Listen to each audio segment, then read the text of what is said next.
So hello friends, welcome back to my channel Shri moms tips. Shri moms టిప్స్లో ఈరోజు video వచ్చేసి C section తర్వాత చాలామందికి బ్యాక్ పెయిన్ అనేది వస్తూ ఉంటుంది. సో ఇది ఎలా కంట్రోల్ చేసుకోవాలి అండ్ ఎన్ని రోజుల తర్వాత తగ్గుతుంది అని చాలామంది అడుగుతూ ఉన్నారు. సో కొంతమందికి విపరీతమైన పెయిన్ అనేది వస్తూ ఉంటుంది అన్నమాట, నడుము నొప్పి. సో దీనికి సపోర్ట్గా మనము కొన్ని ట్రిక్స్ అనేవి తెలుసుకోవాలి. సో అవి ఏంటనేది ఈరోజు వీడియోలో మీకు క్లియర్గా చెప్తాను. సో ఇంకా లేట్ చేయకుండా వీడియోలోకి అయితే వెళ్దాం మనము. సో సిజేరియన్ తర్వాత ఈ బ్యాక్ పెయిన్ అనేది కామన్గా వస్తూ ఉంటుంది అనమాట. ఎందుకంటే ఆ వెనకాల వేసే ఇంజెక్షన్ వల్ల మనకి పెయిన్ అనేది వస్తూ ఉంటుంది. అండ్ మనము రెస్ట్ తక్కువగా తీసుకుంటూ ఉంటాము. సో ఆఫ్టర్ డెలివరీ మనకి నిద్ర అనేది సరిగా పట్టదు, బేబీతో ఎక్కువసేపు కూర్చొని నడుము లాగుతూ ఉంటుంది అనమాట. సో ఇవన్నీ కూడా మనము ఇంకా ఏడుపు ఒక్కటే తక్కువ ఉంటుందండి మనకి.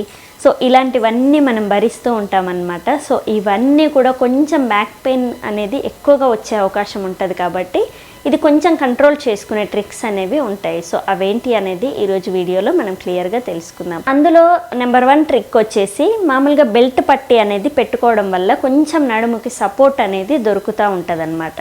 సో నడుముకి సపోర్ట్ దొరికి కొంచెం లాగడం అనేది తగ్గుతుంది. సో బెల్ట్ పట్టీ యూస్ చేయడం వల్ల మనం ఎక్కువగా పొట్ట తగ్గడానికి తీసుకుంటూ ఉంటాం కదా, ఆ బెల్ట్ అనేది వెనకాల బ్యాక్ బోన్ సైడ్కి కొంచెం స్ట్రైట్గా స్పాంజ్ ఎక్కువ ఉన్న బెల్ట్ తీసుకుంటే మీకు సపోర్ట్ అనేది వస్తుంది. సో వెనకాల సపోర్ట్ ఉంటే బ్యాక్ పెయిన్ అనేది కొంచెం కంట్రోల్లో ఉంటుంది అనమాట. సో ఖచ్చితంగా ఈ బెల్ట్ పట్టీ అనేది తెచ్చుకోవడానికి ట్రై చేయండి.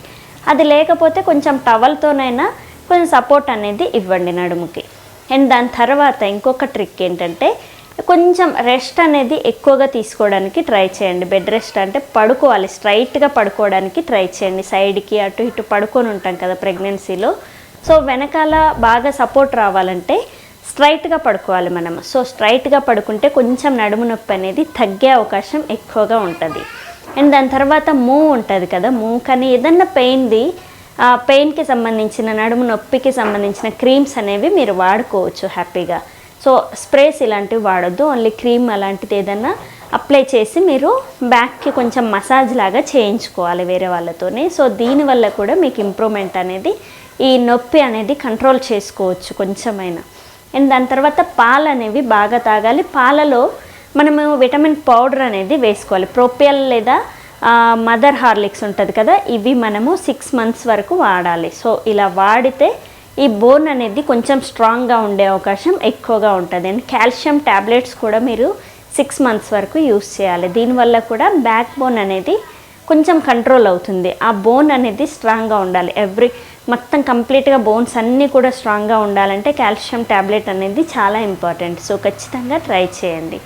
అండ్ తర్వాత పాల ప్రొడక్ట్స్ కూడా చాలామంది మానేస్తూ ఉంటారు. ఖచ్చితంగా పాల ప్రొడక్ట్స్ కూడా మీరు తీసుకోవాలి. అండ్ ఎప్పుడు కూర్చున్నా కానీ వెనకాల కొంచెం పిల్లో అనేది వేసుకొని కూర్చోవడానికి ట్రై చేయండి. అండ్ 6 నెలల వరకు కంప్లీట్గా రెస్ట్ తీసుకోండి. 6వ నెల తర్వాత నుంచి కొంచెం బరువులు మోయడం ఇలాంటివి చేయండి. బరువులు అనేవి ఎక్కువగా మొయ్యకూడదు ఆఫ్టర్ డెలివరీ కూడా. సో స్ట్రాంగ్గా ఉన్నామంటే ఈ టైంలో ఎక్కువ నడుము మీద ఎఫెక్ట్ పడుతుంది, అన్ని రకాల పనులు మీరే చేసుకుంటే. సో కొంచెం రెస్ట్ అనేది తీసుకోండి. ఎక్కువగా పనులు అనేవి చేయకుండా కొంచెం సున్నితంగానే ఉండాలి 6 నెలల వరకు. సో ఖచ్చితంగా ఇలాంటి నొప్పులన్నీ కూడా రాకుండా ఉంటాయి. అండ్ వాము ఉంటుంది కదా, వాము అనేది ఎక్కువ తీసుకున్న వాళ్ళకి కూడా నడుము నొప్పి అనేది రాదు. సో ఖచ్చితంగా రోజు కొంచెం వాము పొడైనా వేసుకోవడానికి ట్రై చేయండి. సో ఇవన్నీ చేస్తే మీకు నడుము నొప్పి నుంచి ఖచ్చితంగా రిలీఫ్ అనేది దొరుకుతుంది. సో ఖచ్చితంగా ట్రై చేయండి. సో చూసారు కదా ఈరోజు వీడియోలో ఆఫ్టర్ డెలివరీ మనకి సిజేరియన్ తర్వాత వచ్చే నడుము నొప్పిని ఎలా కంట్రోల్ చేసుకోవాలి అనే దాని గురించి కొన్ని ట్రిక్స్ అయితే నాకు తెలిసినవి, నేను ట్రై చేసినవి చెప్పాను.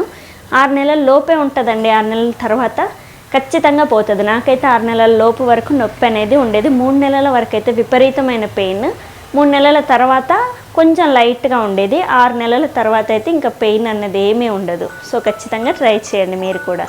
సో చూసారు కదా ఈరోజు వీడియో. And thank you. Please subscribe my channel Shri moms tips. Thank you.